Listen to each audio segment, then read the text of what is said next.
It welcome to daily সিরিজের প্রথম এপিসোডটি ডেসক্রিপশনে লিংক দেওয়া আছে। লিংকে ক্লিক করে ভিডিওটি আগে দেখে নাও, তাহলে সেকেন্ড এপিসোডটি তোমাদের বুঝতে সুবিধা হবে।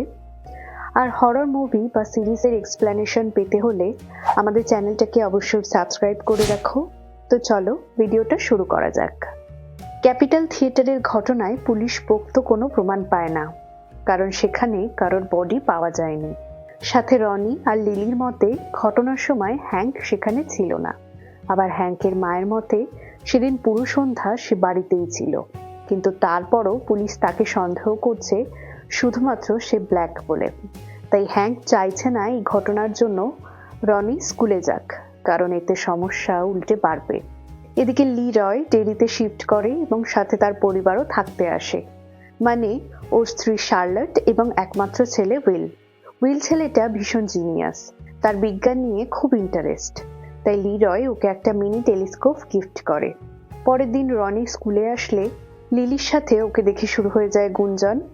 মার্চ চায় না লিলি রনির সাথে বেশি মিশুক, তাই ওকে সতর্ক করলেও লিলি কিন্তু তেমন পাত্তা দেয় না। রাতের ঘটনা নিয়ে লি রয় জেনারেলের সাথে দেখা করতে এলে জানতে পারে ওর ওপর কোনো সোভিয়েত গুপ্তচর নয়, বরং মাস্টার্স ভাড়া করা গুন্ডা দিয়ে এই কাজ করিয়েছে, যার জন্য তাকে শাস্তিও দেওয়া হয়েছে এবং আশা করা যাচ্ছে সে এমন ভুল আর করবে না।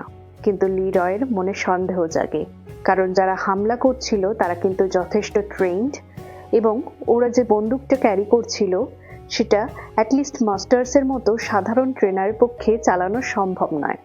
বেলায় শার্লেট মার্কেটে ঘুরতে বেরিয়ে ডেরিকে উপভোগ করতে থাকে। সেখানে কিছু মানুষ পল ব্যানিয়ানের স্ট্যাচু নিয়ে বিরোধ করছিল। শার্লেট তাদের মজা দেখে একটা দোকানে আসলে রাস্তায় কয়েকটা বাচ্চা মারপিট করতে থাকে। অদ্ভুত বিষয়, আশেপাশের কেউ তাদের থামানোর চেষ্টা না করলেও শার্লেট তাদের আটকায়। এর থেকে বোঝা যায় শার্লেট কিন্তু একটু বিদ্রোহী মনোভাবের। তার মতে যেটা ভুল তো সেটা ভুল, এটার জন্য যতবার স্ট্যান্ড নেওয়া দরকার ততবার সে নেবে। বাড়ি ফিরে বিষয়টা নিয়ে লিরের সাথে কথা হলে কথা কাটাকাটি হতে লাগলো। এদিকে তবে আজ রাতটা রনির ভালো কাটলো না। তার সাথে খুবই ভয়ানক ঘটনা ঘটে এবং নিজের মৃত মাকে সে ভয়ঙ্কর রূপে দেখতে পায়।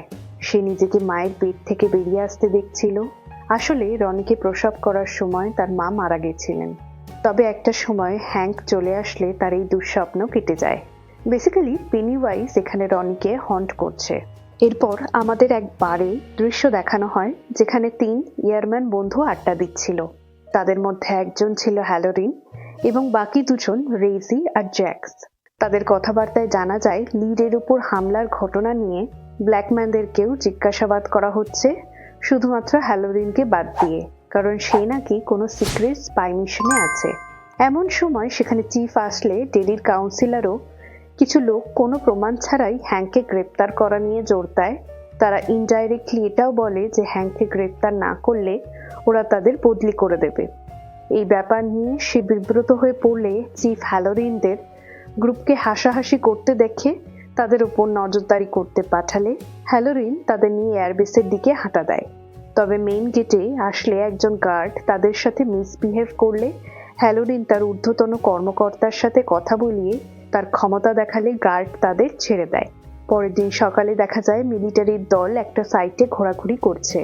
সেখানে ফুলার হ্যালোরিনের সাথে দেখা করতে এসে জানায় তারা এর আগে আরো 3টে সাইটে ঘুরেছে, কিন্তু তাদের যে জিনিসটা দরকার সেটা এখনো পায়নি।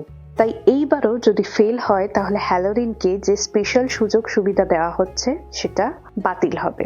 কিন্তু হ্যালোরিন জানায় এইবার ভুল হওয়ার কোনো সম্ভাবনা নেই, কারণ সে জিনিসটাকে খুব ভালোভাবেই ফিল করতে পারছে। তবে সে কি ফিল করছে সেটা পরে জানা যাবে।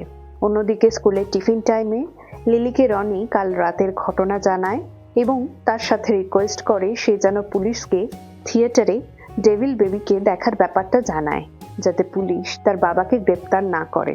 কিন্তু লিলি সেটা মানতে চায় না, কারণ সে যদি ডেমন বেবির কথা বলে তাহলে কেউ সেটা বিশ্বাস করবে না। উল্টে আবারও তাকে জুনিপার হিলের মেন্টাল হসপিটালে পাঠিয়ে দেবে। তবে সে এইটুকু বলেছে যে ঘটনাস্থলে হ্যাঙ্ক ছিল না। এইটা নিয়ে দুজনের মধ্যে ঝগড়া লাগে। এদিকে টিফিনের সময় উইলের সাথে রিচ নামের একটা ছেলের গল্প করছিল। তাদের পরিচয়ের মাঝে একটা অতিরিক্ত পাকা ছেলে সেখানে স্টিং বোম ফেলে পালায়। উইল পালাতে গিয়ে টিচারের সাথে ধাক্কা খেলে টিচার ভাবে এটা তার কাজ, তাই উইলকে শাস্তি দেওয়া হয় এবং সেখানেই তার পরিচয় হয় রনির সাথে। ডিটেনশনে থাকার সময় রনি দেখে পুলিশ জিজ্ঞাসাবাদ করতে লিলিকে নিয়ে যাচ্ছে। পুলিশ চিফ লিলিকে বলে সে যদি ঘটনাস্থলে হ্যাঙ্কের থাকার বিষয়টা স্বীকার না করে তাহলে লিলির হাতে যেহেতু রক্ত লেগেছিল তাই তাকেই সাসপেক্ট হিসেবে ঘোষণা করা হবে, যার ফলে তাকে পাঠানো হবে জুনিপার হিলে। এই কথা শোনা মাত্রই লিলি ভয়ে নিজেকে বাঁচানোর জন্য হ্যাঙ্কের উপর দোষ চাপিয়ে দেয়। পুলিশ তার ফলে হ্যাঙ্ককে গ্রেপ্তার করে। রনি সেই রাতে লিলির বাড়িতে গেলে তাকে কনফ্রন্ট করে, কিন্তু কোনো লাভ হয় না। উল্টে দুজনের মধ্যে একটা দূরত্ব তৈরি হয়। পরের দিন লিরয় মাস্টার্সের সাথে দেখা করতে গেলে লিরয় ঘটনাস্থল থেকে পাওয়া বন্দুকটা ওর সামনে রেখে তার মায়ের নাম করে তাকে রাগিয়ে দিলে মাস্টার্স রেগে বন্দুকটা নিয়ে ওকে মারতে যায়, কিন্তু কিছুতেই সেটা লোড করতে পারে না। অর্থাৎ লিরয়ের সন্দেহ একদমই ঠিক যে তার উপর যারা হামলা করেছিল তাদের মধ্যে মাস্টার্স ছিল না। লিরয় এই বিষয়টা জেনারেল শকে জানালে সে রিভিল করে যে এটা পুরোটাই লিরয়ের দক্ষতা প্রমাণের জন্য একটা টেস্ট ছিল। সেখানে সে দেখতে চেয়েছিল যে কঠিন পরিস্থিতির মধ্যে লিরয় দেশের কোনো সিক্রেট রিভিল করে কিনা। তাই স্পাই মিশনের জন্য লিরয় একটা উপযুক্ত ক্যান্ডিডেট। বেলায় লিলি সুপার মার্কেটে গেলে সেখানে পেনিওয়াইজ তাকে হন্ট করে। লিলি যেদিকেই যাচ্ছিল সেদিকেই সেই সেকশনেরই রাস্তা বন্ধ হয়ে যাচ্ছিল। শুধু তাই নয়, ফুড বক্সে ফিল, টেড আর ম্যাটির ছবি দেখতে পাচ্ছিল। আর তখন আচারের জারে লিলির বাবার কাটা মাথা ওকে হন্ট করে, কিন্তু পরক্ষণে আবার সব নর্মাল হয়ে যায়। এমন কাণ্ডের জন্য লিলির বিরুদ্ধে রিপোর্ট করা হয় এবং তার মা তাকে জুনিপার হিলের মেন্টাল হসপিটালে পাঠিয়ে দেয়। অন্যদিকে জেনারেল লিরয়কে তাদের সিক্রেট প্রজেক্ট দেখাতে নিয়ে আসে এবং আমরা জানতে পারি আমেরিকা ও সোভিয়েতদের সাথে যে কোল্ড ওয়ার চলছে তার এগেইনস্ট এরা অপারেশন প্রিসিড নামের একটা প্রোগ্রাম চালাচ্ছে। বলা হয় ডেরিতে বহু বছর আগে একটা স্পেশাল ওয়েপন মাটির নিচে লুকানো হয়েছিল, যেটা নাকি মানুষের মনে ভয় সৃষ্টি করতে পারে। এটা এতটাই পাওয়ারফুল যে এর কাছে যাওয়া মাত্রই মানুষের মৃত্যু হয়। তাই এটাকে কন্ট্রোল বা বন্দি করে তারা সোভিয়েতদের মনে এমন ভয় সৃষ্টি করবে যাতে তারা যুদ্ধ হওয়ার আগেই জিতে যায়। এতেই তাদের সৈন্যরাও বাঁচবে। তবে এটা কোথা থেকে এসেছে, কিভাবে কি কাজ করতে হয় তার ব্যাপারে তারা কিছুই জানে না এবং এই ওয়েপনটা খোঁজার জন্য লিরয়কে সাহায্য করতে হবে। তখনই খবর আসে বেসের সাইড থেকে কিছু একটা পাওয়া গেছে। জেনারেল আর লিরয় ঘটনাস্থলে গেলে দেখে মাটির তলা থেকে একটা পুরনো গাড়ি পাওয়া গেছে, যার ভিতরে মানুষের কঙ্কালের সাথে রয়েছে বেশ কিছু অস্ত্র। এখানেই এপিসোডটা শেষ হয়ে যায়। আমাদের ভিডিওটি ভালো লাগলে অবশ্যই একটা লাইক করো। আর ইট ওয়েলকাম টু ডেলি সিরিজের নেক্সট এপিসোড পেতে গেলে আর এরকম আরো ভিডিও পেতে গেলে আমাদের চ্যানেলটাকে অবশ্যই সাবস্ক্রাইব করে পাশে থেকো।